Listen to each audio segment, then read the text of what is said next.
This is definitely a game that I would consider speedrunning, but it's at the point where it's so optimized, it would just be a for fun thing. It would not be a, trying to get world record kind of a thing, because that's like virtually impossible now because of how well optimized this whole category is. Like, it's just kind of ridiculous how well optimized Mario 3 is. A lot of Mario games are like hella optimized at this point. Like Mario 1 just like got to a point where it's like 0.3 seconds off from the tool-assisted speedrun. So yeah, there's also a cool trick I want to say in this. Well, that sucks. A cool trick in this level, I think, where if you get a star, you can actually carry it throughout the entire rest of the stage. Like, certain blocks will actually change to have an extra star if you're already powered up. So again, a lot of cool details. Well, that sucks. A lot of cool details in this game, I'd say. So yeah, in general, Mario 3 is my favorite. It is definitely the one I am the most normal about, shall we say. Probably of any Mario game, now that I'm actually trying to think about it. I'm trying to think of any other Mario games where I'm like this. I mean, okay, 2D I should specify, or even 3D. It's like, I guess it would probably be like... The thing is, I have a lot of nostalgia for a lot of Mario games, but they're long. This is the one I've played the most because it's only like 2 hours long, maybe 3 hours? We'll see when we get through this playthrough, I guess. But it is a case of it's so concise that I kind of feel like it's just a nice little game to go through in like an afternoon, which is, again, ostensibly what I'm doing right now.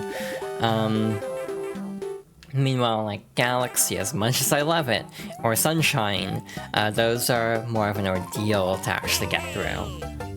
Like with Sunshine, that's gonna come up because that is my first 3D Mario game and was like also one of my most played games. Blue coins and all the other nonsense of that game included, genuinely. I definitely feel like Mario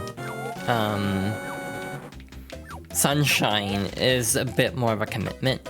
Like, you have to kind of be committed to getting through that game, because it's not like a breezy afternoon game unless you're a speedrunner. Because there is quite a lot of BS in that one. Again, even as a fan, I can fully admit there's a lot in Mario Sunshine that I do not agree with in terms of like decision making by the devs, but a lot of that comes down to crunch.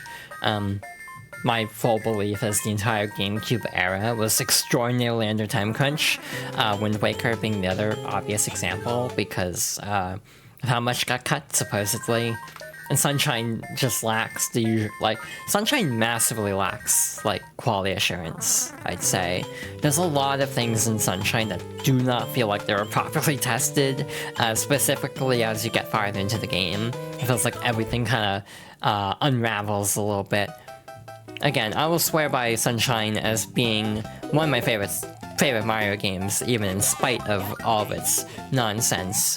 However, I can also fully admit, complaints about Sunshine are not warranted. So that's my, like, complicated feelings on Mario Sunshine. And I think it's good to have complicated feelings on a game. I don't think it's, like, entirely,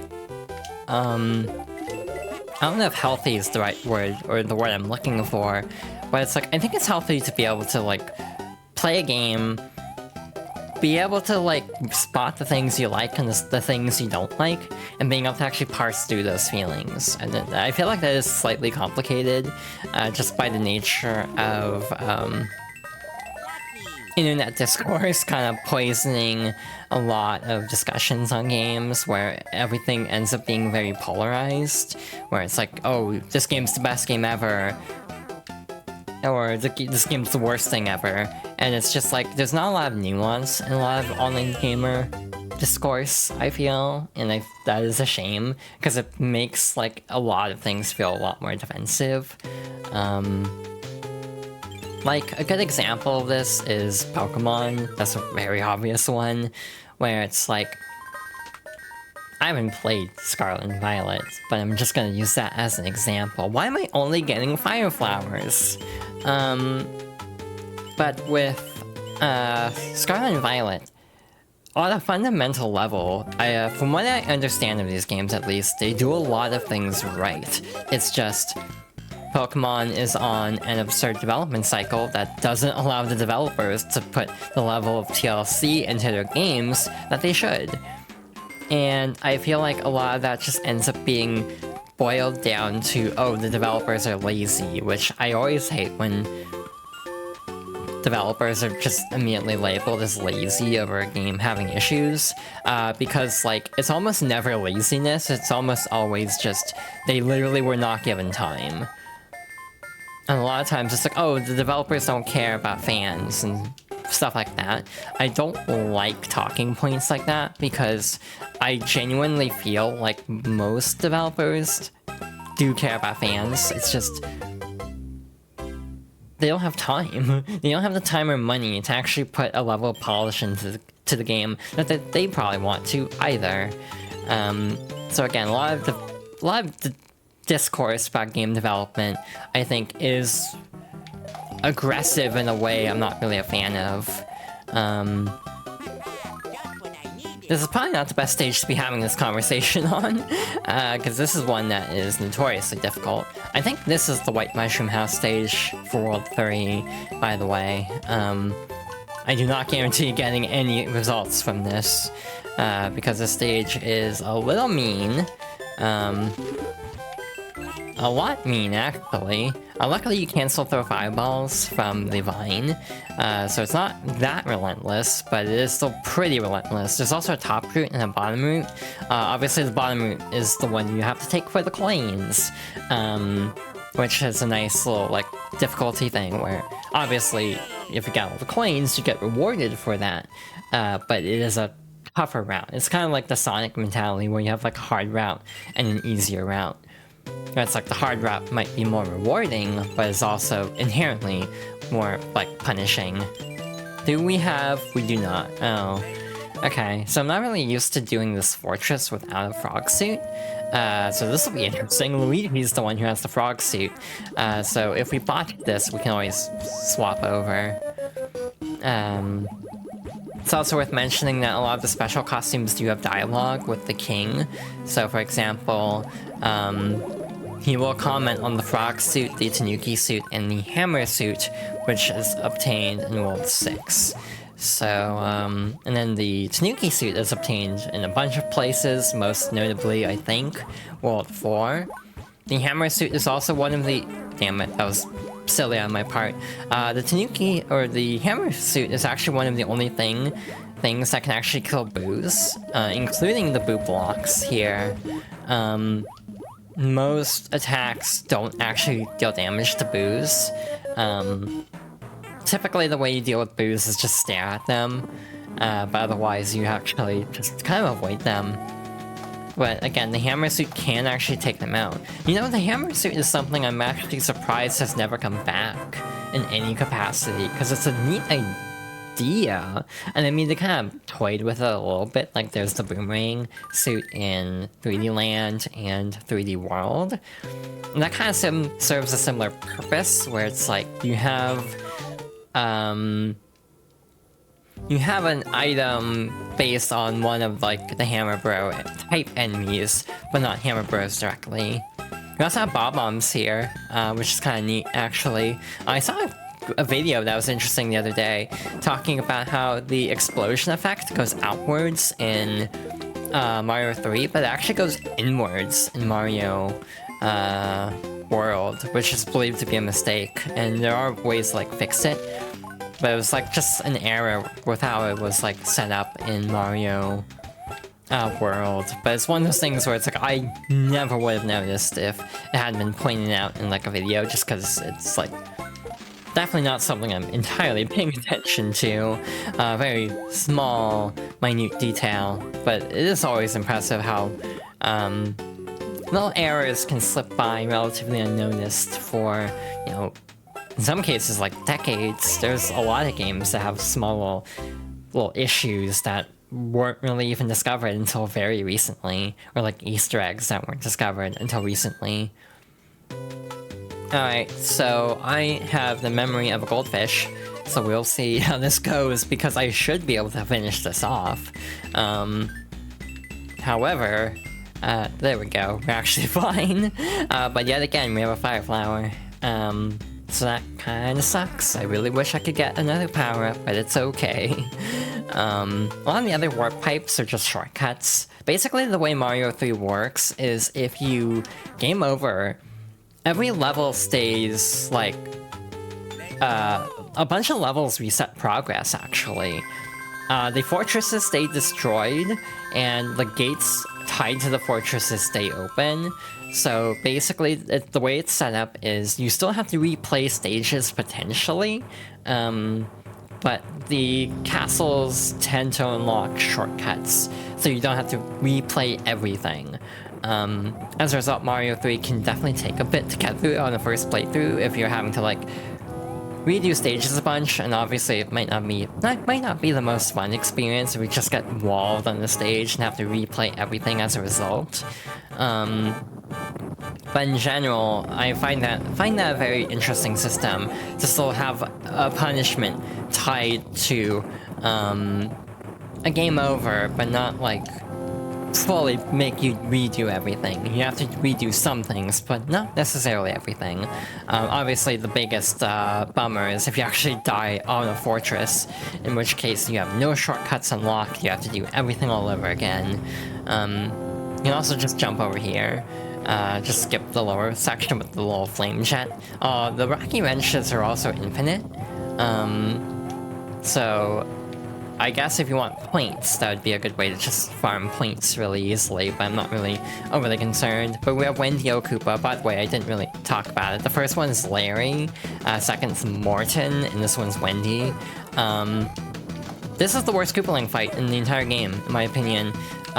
Wendy's like a really obnoxious fight, so I'm not surprised that if we're gonna die to a Koopaling fight, it will be this one. Hey, you know what the good news is? We have like 50 million fire flowers, so we should be able to power through this without too much trouble. Obviously, the one bummer is having to actually go through the entire auto-scroller again, which is not my favorite thing in the world, so I'll probably, like, take a drink for one thing. Try to remember to hydrate. I am playing very recklessly because of hydration. So yeah, that could have gone a little bit better, but we lived, and also there's a power-up at the end, I think, so I'm not overly concerned about actually getting through with, like, no damage.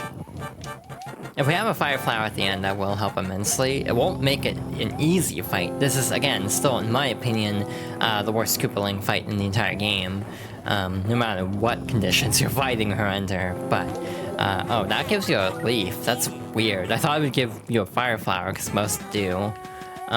Basically, the rings don't go away. The other Koopaling's projectiles will go away. So the permanence of the rings makes this difficult. Also, she's really jumpy, too. So that can also be a little bit annoying. Second try on Wendy is not bad, though. I'll definitely take it.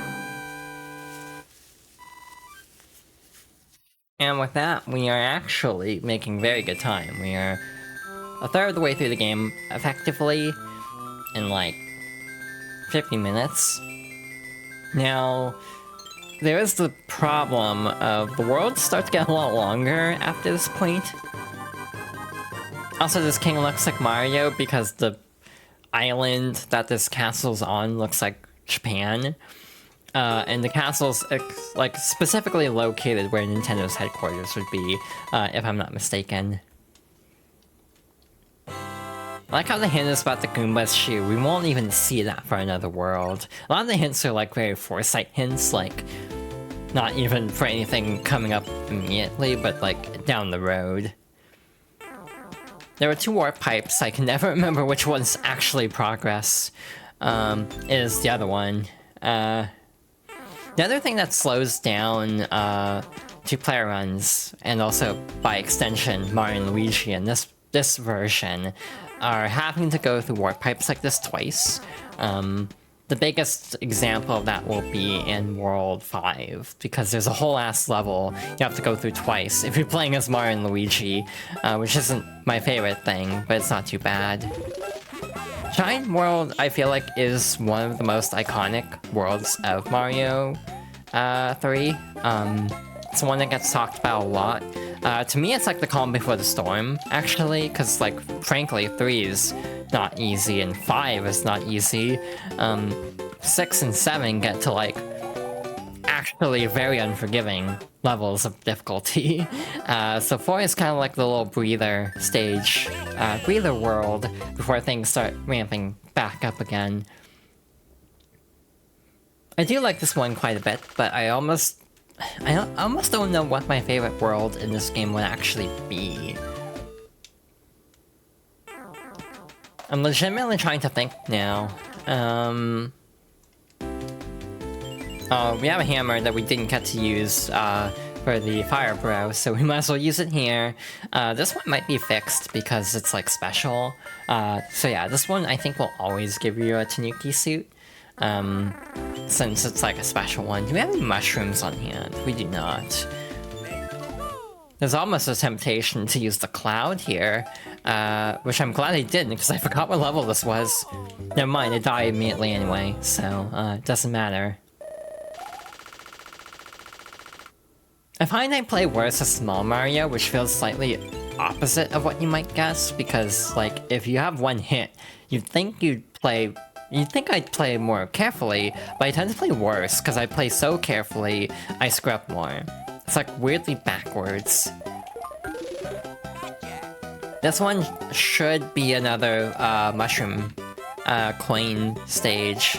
Another one that's a little bit annoying. I definitely timed that wrong. So our odds of getting this are extraordinarily slim. Oh, that's a lot of fish. This ain't worth it. I'm getting out of here. Never mind. Hey, remember how I said this was the calm before the storm? I might eat my words on this. To be fair, I was trying to get the coin requirement, so if I wasn't going for that, I might not have died there. I might also just be being... like... What's the word I'm looking for? Like, making excuses. So yeah, I might actually just skip the coins. One weird thing is this, like, this fire enemy here is not giant, because there is no giant version. It's only the main piranha plants that are, like, big. Oh, that would be helpful. I actually can still hear the timer, which is nice, too. That was a very unfortunate time for that to run out. Right as I took a hit. Cool. Again, even with like 3 deaths in this world, or like 2 already, it's not a big deal because, to be blunt, I have 18 lives. And again, I feel like I'm proficient enough in this game that we're not gonna have too much trouble. Again, emphasis on too much trouble, because, again, we're already having some trouble. It's just, you know, not like excessive amounts of trouble. This level sucks, by the way, without a power-up. So we'll see how this goes. Mario World also adds the ability to throw upwards, which is very nice. Here you can only throw horizontally. So that's actually a small regression from Mario 2. Why'd they do that? I knew that was gonna happen. I, like, was literally thinking, like, I'm probably gonna die here from, like, this jump, and I immediately died there from that jump, so... See, this is the weird irony with me. If I'm doing something that's supposedly easy, I often have more trouble, actually. Because I underestimate, like, oh, well, this is easy, so I'm not gonna, like, sweat it that much. Which causes me to screw up more. From a non-fixed mushroom house, have we gotten a single item that isn't a fire flower? I'm pretty sure we haven't. I'm pretty sure any other item we've gotten from a mushroom house has been fixed.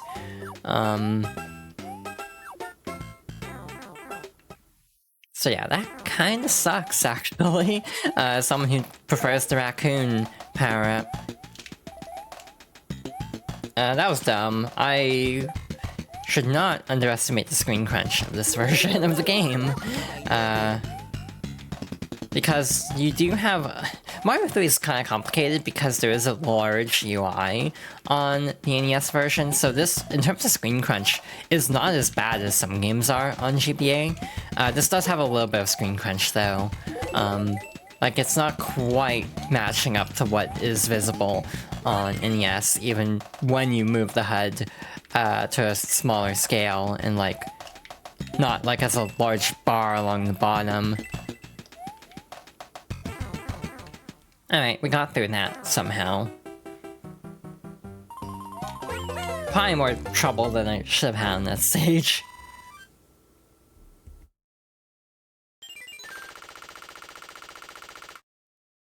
Alright, now Luigi gets to do this fortress, which will be fun.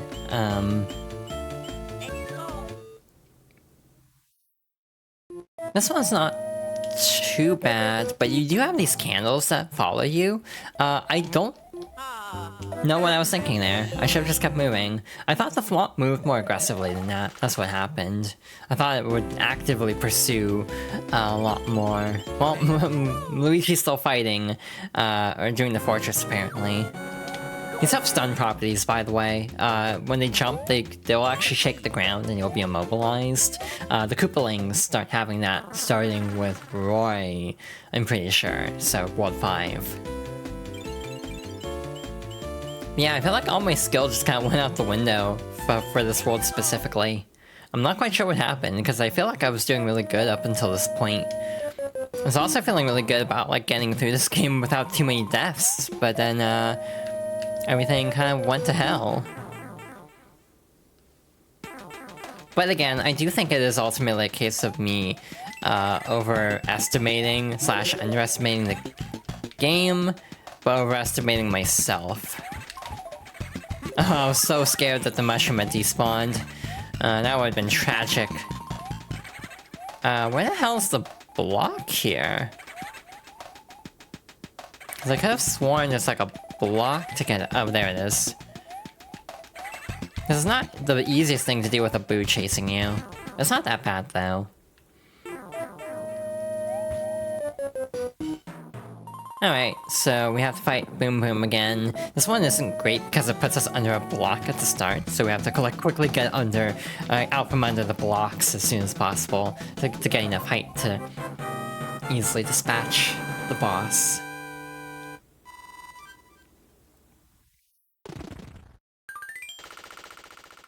Alright, so that could have gone a lot better. Let's hope the rest of World 4 goes a little bit smoother, but my guess is it will not, because I know my luck. If I start getting overconfident, I'm gonna start screwing up again.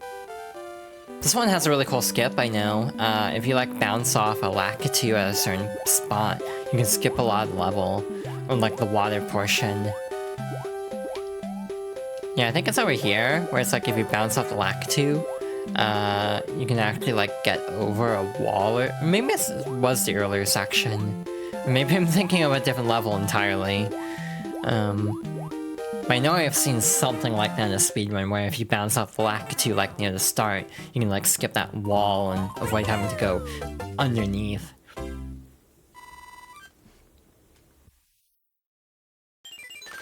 Well, that went well. The power-ups almost feel more to me. Again, this might be a weird way to look at it, actually, but personally, I almost use power-ups more for extra hits, than the actual power-ups at a point. Like, Fire Flowers, it's just nice to have 2 hits. A lot of times, though, I feel like I don't get much out of the actual fire part of the Fire Flower. This would actually be a case where a Fire Flower would have been very helpful. The Cloud lets you skip a stage, by the way. I don't think I said that yet. Again, it's like, I feel like I immediately go into an explanation, like tutorial mode, whenever I stream games that I know really well. Like, I'm just kind of info dumping. But there's the irony of like, I don't feel like I need to info dump about Mario 3, like, gameplay mechanics, because I feel like everyone knows how this game works by now, but just in the off chance that someone doesn't.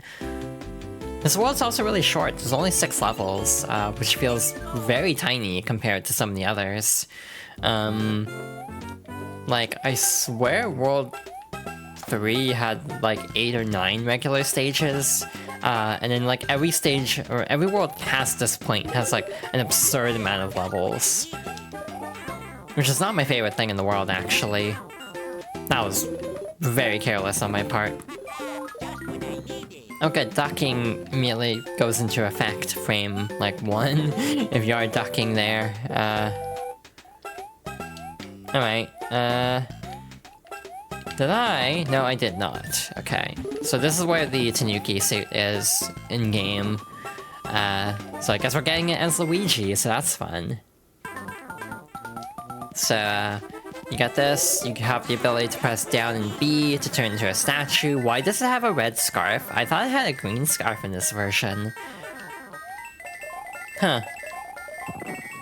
Must be misremembering. Yeah, I thought the statue was different for Luigi in this. Later games actually change it entirely, so like Luigi is a kitsune instead of a tanuki. Honestly, it's kind of a shame, in my opinion, that Luigi's like the only character to get a unique power-up difference in like 3D Land and 3D World. I kind of wish, you know, like Peach got a different like mythological animal. I mean, I remember there was all sorts of speculation about Wonder, actually. Like, a lot of suggestions that Wonder should have different power-ups for each, like, instead of just having, like, the elephant for every character. When the first trailer dropped, I remember there was a lot of speculation about, like, what if, like, each character has, like, their own, like, animal transformation. And that, I think, would have been kind of neat, but obviously mechanically, like, what could fill that role. But yeah, I just remember there was a lot of, like, speculation about that. That didn't end up coming to light, unfortunately. As is the case with a lot of Nintendo game speculation. It's just, oh, wouldn't it be cool if they did this? And they don't do that. And it's like, oh, well, so much for that.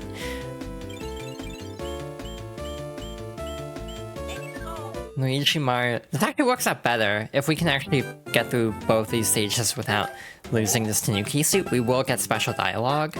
That is easier said than done. This stage is not this auto-scroller is not the easiest. It's actually the slowest, I'm pretty sure, but I tend to struggle with it a little bit. I didn't bother, but the mechanic of this stage is to, like, make it smaller or larger using the doors. I forgot that I usually have an easier time with the larger enemies, which feels kind of backwards from what you might guess. Well, that sucks. I forgot that enemy was there. Again, for this being a childhood game that I've played like 20 times, I sure have forgotten a lot of it, because it's actually been a significant amount of time since I've played this game. The last time I would have played this game in full probably would have been...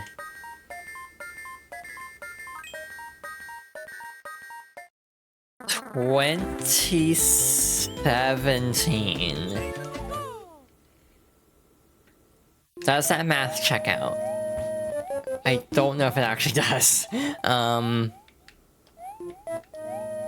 been a bit, is the takeaway, though. So, again, if I feel like, you know, despite hyping up my ability to play this game, not that I really was doing that, I'm pretty sure I was pretty open about not being the best at this game. But even then, it's like...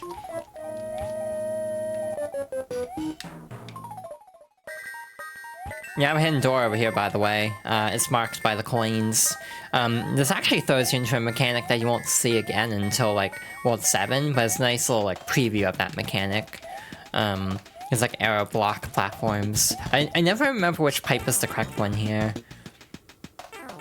That is... incorrect. Okay, but we got a power-up, so that's not, you know, a bad thing. Both are good options in a way, just one is progress.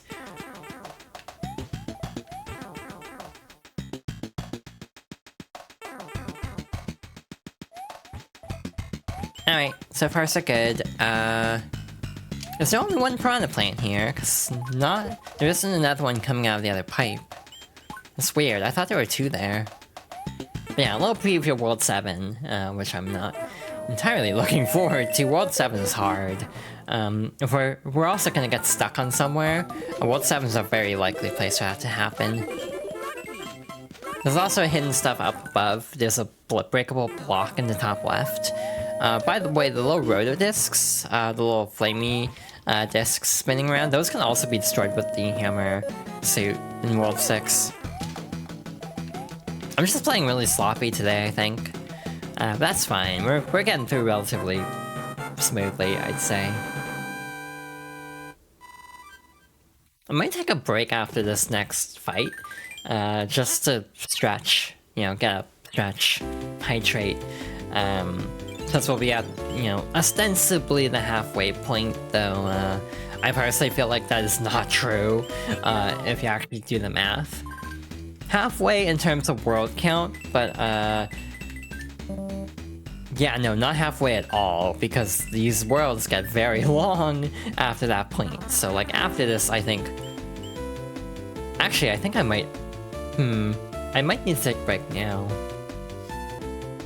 Alright, now that we've taken care of that, let's finish up World 4.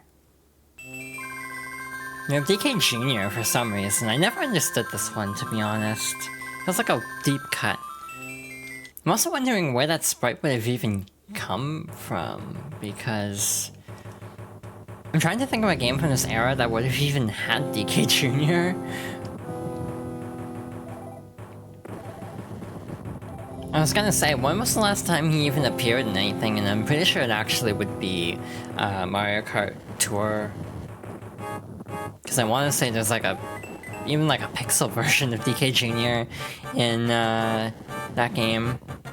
Yeah, for some reason, this auto-scroller is like actively slower than any other auto-scroller in the game. I don't understand why, because it just makes everything feel painfully slow.